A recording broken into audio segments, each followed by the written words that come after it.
आप करतल ध्वनि थोड़ा जोर से करेंगे, थोड़ी देर तक ऊपर हाथ उठा करके।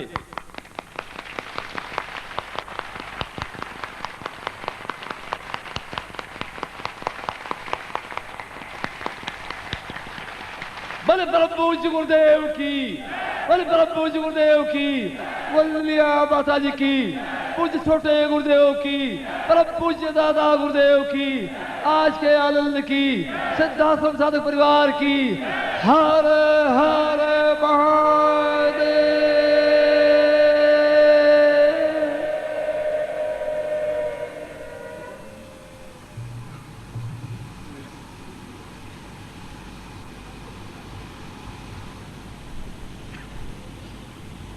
दीक्षा का कार्यक्रम प्रारंभ हो रहा है। आप सभी लोग सतर्क हो जाएं। हमारा यह परम दुर्लभ सौभाग्य है, भगवत पूज्यपाद गुरुदेव जी के वरदान प्राप्त करने का माध्यम दीक्षा ही होती है भैया। और इसीलिए पूरी तरह दत्त चित्त होकर आप केवल उनके चरणों का, उनके उस छवि का ही ध्यान कर नेत्रों के माध्यम से उन दिव्य चरण कमलों को अपने हृदय पटल पर उतार करके बैठा सके भैया।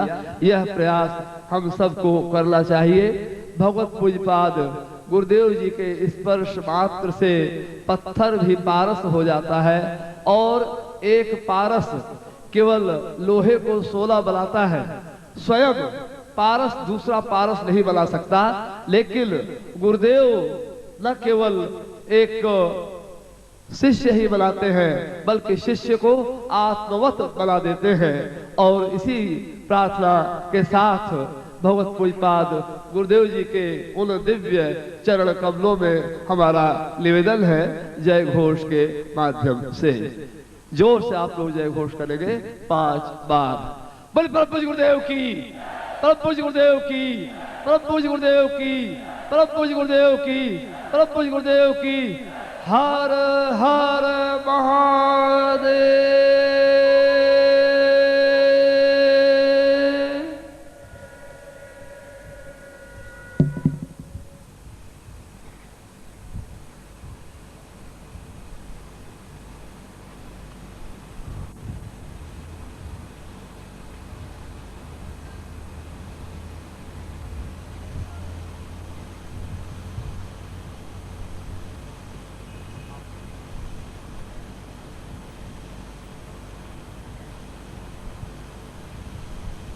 वदामि भवातां श्रियतां वदैव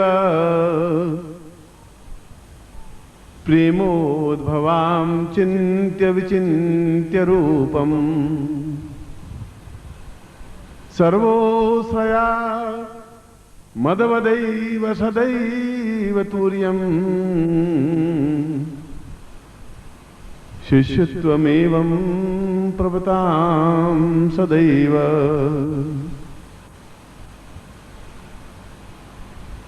इस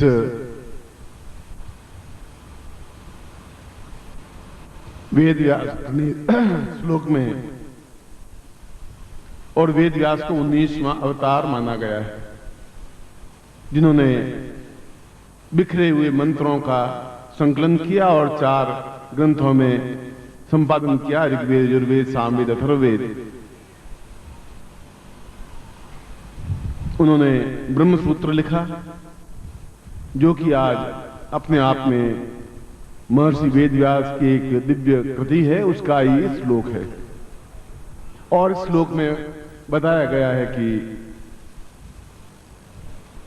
जीवन के केवल 2 छोर हैं, तीसरा कोई छोर है ही नहीं। किसी भी चीज के 2 छोर होते हैं, एक इधर का रास्ता, एक इधर का रास्ता है। रस्सी अगर है तो एक उधर का हिस्सा है, एक इधर का हिस्सा है। और हमारा पूरा जीवन का यदि तारतम्य देखें, तार देखें, तो आज से 25 जन्म पहले भी और 50 जन्म पहले भी, और शायद जब आर्य उत्पत्ति हुए उस समय भी आपकी आत्मा, आपका शरीर कहीं न कहीं होगा, वहां से लगा के आज तक की आपने यात्रा की। मगर इस श्लोक में बताया गया है कि जीवन अपने आप में एक उत्सव है, जैसे दीपावली, होली, अक्षय तृतीया वगैरह है। जिंदगी का प्रत्येक क्षण अपने आप में उत्सव है, और उस उत्सव के साथ में हम जीवन को जिएं, मस्ती के साथ में जीवन को जिए, आनंद के साथ में जीवन को जिए, प्रेम के साथ में जीवन को जिए तो जीवन है। अन्यथा केवल देह है, अन्यथा एक ढोंग है, अन्यथा अपने शरीर को एक धकेल करके चलने की क्रिया है। और जिसने इन दोनों छोरों को, इन दोनों बिंदुओं को स्पर्श जब तक नहीं करता है तब तक मानव देह बार बार जन्म लेती रहती है। एक बार जन्म लेते हैं, फिर कुछ ज्ञान चेतना प्राप्त होती है, फिर वापस मर जाते हैं, फिर वापस कहीं जन्म लेते हैं मलमूत्र में, फिर बड़े होते हैं, और इस प्रकार से बार बार कई कई योनियों में भटकते रहते हैं। वेद व्यास कह रहे हैं 84 लाख योनियों में भटकने की जरूरत नहीं है, मनुष्य के हाथ में है।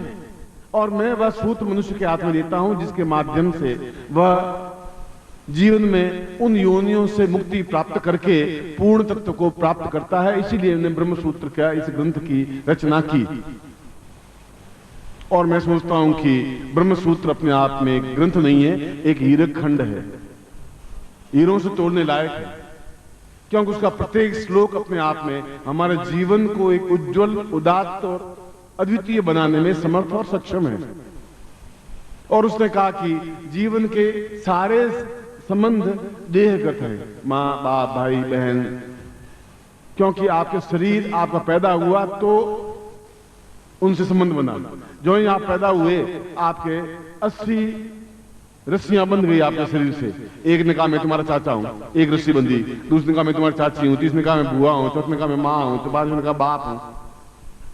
जो ही पैदा हुआ उस बंधनों से बंध गया, और जो जो बड़ा होता गया तब तक उसको उसी रास्ते पर गतिशील करते गए जो उनके मां बाप थे।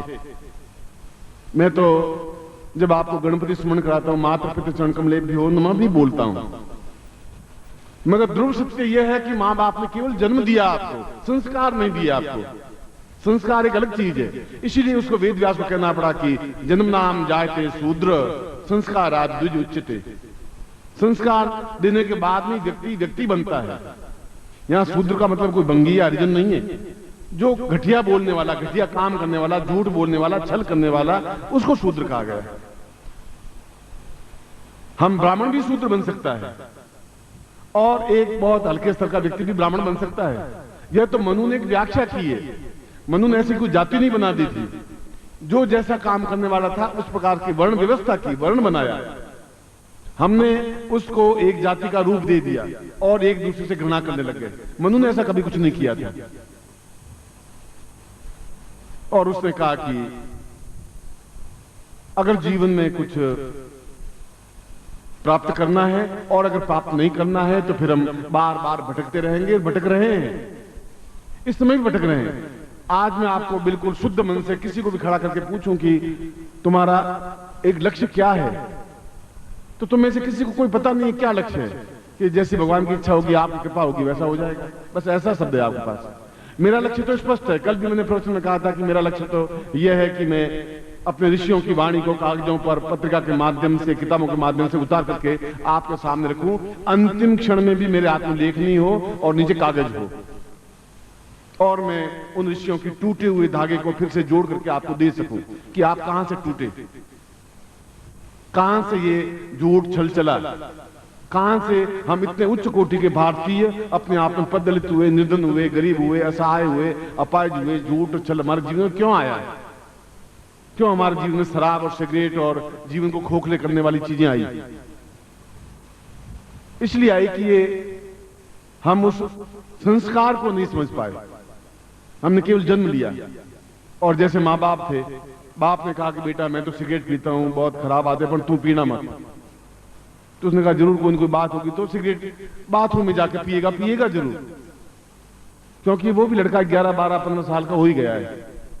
इसलिए संस्कार तब मिल पाता है जब उसको गुरु मिलता है।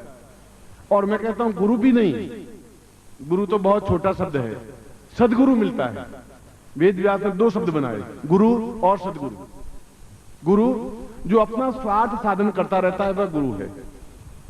आपसे मिले, आपसे याचना की कि मुझे मंदिर बनाना है, मुझे एक धर्मशाला बनानी है, और बनावे नहीं, और केवल अपने स्वार्थ के लिए आपको प्रयोग करता रहे, वह एक भगवे कपड़े पहने हुए हैं, सफेद कपड़े पहने हुए हैं, जटा बढ़ाई हुई, दाढ़ी बढ़ाई हुई है, हमने उनको गुरु माना क्योंकि हमने आदमी को गुरु नहीं माना, गुणों को गुरु नहीं माना, कपड़ों को गुरु मान लिया। इसलिए वेद व्यास कितना दूरदर्शी आदमी था, उसने पहले ही समझ लिया कि यह स्थिति आएगी। लिंकन अमेरिका के राष्ट्रपति हुए और अमेरिका के इतिहास में नाम अमर करके गए क्योंकि उन्होंने दास प्रथा को सबसे पहले खत्म किया। वह अकेला व्यक्ति जो लोहार का काम करता था, उसके पिता जो लोहार था, जो लकड़ी का काम करता था, एक गरीब घर का तबका जिनके सुबह की रोटी थी तो शाम को नहीं थी, और वह व्यक्ति अपने संस्कारों की वजह से अपने आप में अमेरिका का सर्वोच्च व्यक्तित्व राष्ट्रपति बन गया। मगर उसने कहा कि रहता उसी सामान्य वेशभूषा में, न आडंबर, न कोई पैदल जाता राष्ट्रपति सचिवालय में, राष्ट्रपति भवन में पैदल अपने घर आता, न कोई सिक्योरिटी, न कोई प्रॉब्लम, और अपने आप में वैसा ही जैसे 6 महीने पहले कुर्ता पहने वही कुर्ता उसी करके पहन लेता, सामान्य कुर्ता सामान्य पैंट। अमेरिका का राष्ट्रपति। वहां के उच्च कोटि के बुद्धिजीवियों ने, वैज्ञानिकों ने और व्यवसायियों ने, जिनके भी सुपुत्र हों, मां बाप चाहें कि उनको संस्कार दे थोड़ा। ये कोई रामलीला नहीं है, यहां पैदा किया है तो आप संस्कार भी न सीखिए।